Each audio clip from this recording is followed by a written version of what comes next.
All right. Well, good. It seems to be working. We even have ducks this morning. Hi, Peep. Hi, Mommy. He's getting really big, and I think it's a boy. Anyway, good morning, and welcome to Somewhat Daily Tarot and Rune for the 7th day of August. Today, numerologically, is an 8, so we'll be looking at practical matters and manifesting what we're going to be manifesting. And in today, maybe we're thinking about protection. Those are some of the meanings of the 8.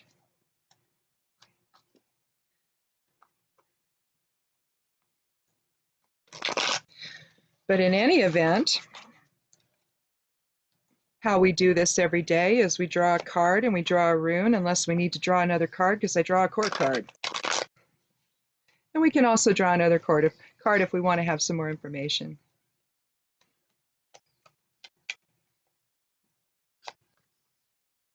We're out at the She Cave again today, instead of over by the Well of Word. Just depends on where my husband's watering in the morning, where I get to do these things. So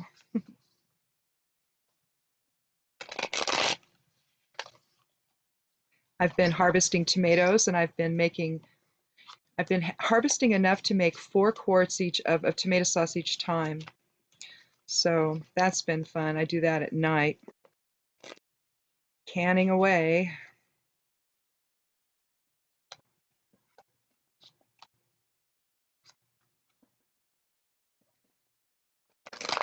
Hi guys, what are you doing? Yeah, hello. Let's see if we can get this over here and you can see them. Lift up the laptop.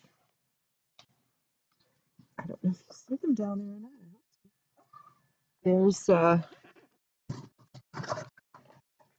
we have wild ducks that come into our ponds, but some of them stick around, and one of them actually, we believe for certain, is domestic. So how that happened, I don't know. Someone probably moved away and didn't take their ducks with them, and we ended up with this one.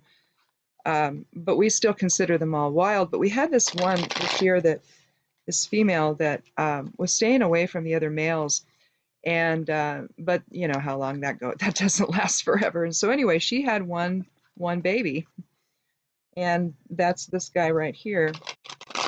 And she would hang around us. She would stay close to the house. She would hide out. She wouldn't. So that's why I think this is the same duck, and this is her baby. And so she's brought the baby around us, and now it's, trying to help me with my tarot reading. Hi. He thinks I'm going to feed him, which I'm not going to do. No, I'm not. I'm busy.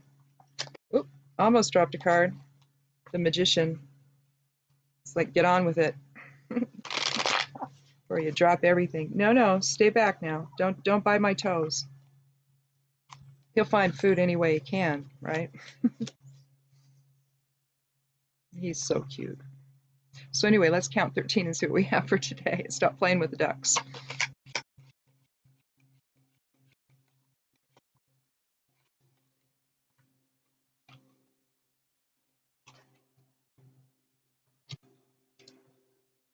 Well, we have the moon. This is the 18th card of the major arcana, so numerologically it's a 9, or completion. The moon's interesting, though. You've got the 2 towers in between. So it's a doorway to mystery, doorway to what's hidden. The moon is about femininity and feminine mystery. We've got dogs barking at it, both dark and light. We have a lobster emerging from the water, denoting regeneration and rebirth.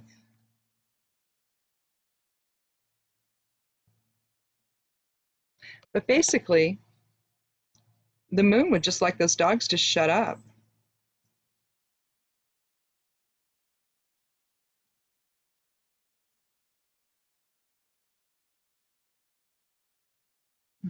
I love the moon card in any deck. The traditional ones, even the ones that sort of mirror the traditional decks, are very, very interesting. My screen went black again. It doesn't seem to affect anything though. But basically, what are we talking about today when the moon comes up? Well, maybe we're dealing with some illusion or deception in our lives. Um, it also asks us to see what's hidden. Um, Sometimes on a more negative bent, it might have to do with the dark night of the soul. I just don't like that though, because I don't think that it's the soul that goes through any of that. I think that when we have a dark night of the soul, or what we think of as that, it's form not being in alignment with with our spirit. And so the notion of the dark night of the soul, I think, is the biggest illusion of all with respect to the moon card, because it's the ego that's having the issue. It's not the soul. The soul is very clear on who it is and what it is. It's the integration of that with, the whole mind, body, spirit integration thing where we have the trouble. But the soul itself is, I don't believe that's actually what does that. I don't think it's about, the soul is pure. The soul has no issue. It's the ego. So instead of the dark night of the soul, it really should be the dark night of the ego, where we start, seeing things as they truly are instead of how we want them to be, maybe. So generally speaking, when you're talking about a major card, you're talking about a soul archetype. So I don't see these particular cards as something that's coming from without. So while you may be experiencing deception from other people today, or deception on a grander scale. I mean, we're seeing a lot of that, the lying that goes on with the guy in the White House. So the lobster indicates a little bit of hope there, though. But typically, a lot of this has to do with the deception we create within, and the illusion that we create within. We think that there's problems when there aren't. Maybe we keep people at a distance when we shouldn't. Basically, when the moon appears, it's asking us to confront our fears. So, at some point, some of that stuff just goes away with time. But others, that you really have to sit down and confront what it is that your perceptions, your beliefs, if things aren't going the way you want them to, then you need to examine self first before you start looking at other people. Unless it's just absolutely clear, you have somebody breaking in your house, obviously that's the problem, and it's not something internal, is it? So, but most of the time, the illusion that we experience and the deception we experience comes from within. It's really how we see things. We can see things any way we want to. And that's probably the biggest message of the moon.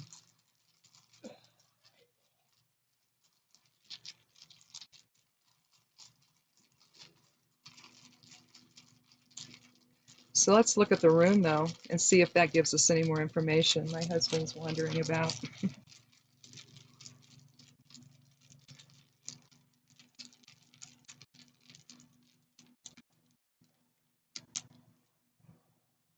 Well, again, we have Ingwas, which is what we had yesterday. Again, this is the seed. It's the 22nd rune of the Elder Futhark, and so as the 22nd, that's a master builder number, so you don't reduce it.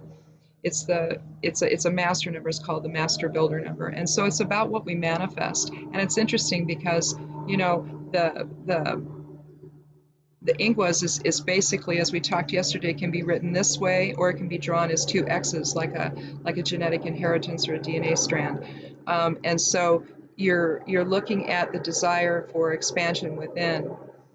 So maybe what this is talking about with respect to the moon today, there we went black again. Maybe what we're talking about with respect to the moon today is being able to break free of self-deception and the illusion that we create for ourselves. Um, if you've never read the Course in Miracles, it it basically says nothing real can be threatened, nothing unreal exists. Herein lies the peace of God. There is only the Creator. The Creator is all that is. Anything else is an expression of the Creator wanting to know more. So everything out here is going to be somewhat imperfect as the Creator seeks to learn about this conflict and this tension. Change doesn't happen as everything just stays, nice and level. There has to be some friction for change to happen. And so there has to be a conflict. There has to be something that introduces a change that then people respond to, and then now we're going to do something differently. So that's how all that works. So Creator's not going to come here and just sit and admire beauty. Creator's going to manifest things that are going to bring conflict, and it's the rich contrast that we look at, whether it's internal, whether it's what we're looking at. It's basically all of that. So perhaps today we need to examine what it is we're manifesting. Are we manifesting fear? Are we manifesting hope? Are we manifesting love? Are we manifesting in a way that integrates mind, body, and spirit? Or are we just giving that away to the moment and to the situation, and we're reacting to everything like the two dogs barking at the moon? Well, the moon's there. Issues are going to be there. Life is here. So we can sit and bark at it, or we can find a way to integrate some way to live effectively within all of that as we move about our day and experience life as we do. So, yeah, I guess that's kind of interesting. So expand that which is hidden into light. I don't know, maybe. Well, I published something yesterday on the blog, Stepping Aside, at imsteppingaside.com. It's a little bit of just an observational post. Sometimes I do that. Sometimes I rant. Yeah, it's about the guy in the White House. So anyway, but it's also about us and who we all are. So you can go over there and look at it if you want. If you are a supporter of his, you might not want to do that, but that's all right. You can if you want. We don't learn anything if we don't listen to one another. Folks that support him, we might disagree with a whole bunch of what they have to say, but some of it, they have a point about certain things that are happening in this country. So, and I think that we all share that. So I think that through disparate voices, truth comes out. And maybe something they believe might soften something in us and make us feel more, anytime you have people on opposite sides of an issue, if you don't listen to one another and you don't hear the other person's point of view, you can never really truly understand. They may be way off the mark on a whole bunch of things, but there may be some core belief there that's the heart of all of it. They might have gone in some weird ways, or we might have, or someone else might have gone on the other side, might have gone in some weird ways. But at the core of our beliefs, there's the need for something to be different. There's the need for something to change. There's the need for something to manifest differently. Now, we might argue about what some of that looks like, but I suspect our core fundamental desires of having a happy life, and one that's where we don't have to worry about, where our meals are going to come from, or if we're going to have a meaningful work, or if we're going to have a doctor we can go see if something happens, or or we can send our kids to college, or whatever it is, or the roads get fixed. We can all agree that when you live together in a country, that collectively we have to work together to make all those things happen. We might disagree on what that looks like sometimes, but if we can just get back to the core of it, then maybe we can start listening to one another. Most of that comes from fear. Fear of knowing what that other person thinks, fear of what that might mean for us. But truly, in the broader scheme of things, if people give in to the fear and stay barking at the moon, then that's all we're going to do. Um, so maybe that's what we need to think about as well today. So uh, thanks so much for watching, for stopping by. These things are lots of fun to do, so I hope you enjoy them. And we'll be back tomorrow. And have a lovely day, and blessed be.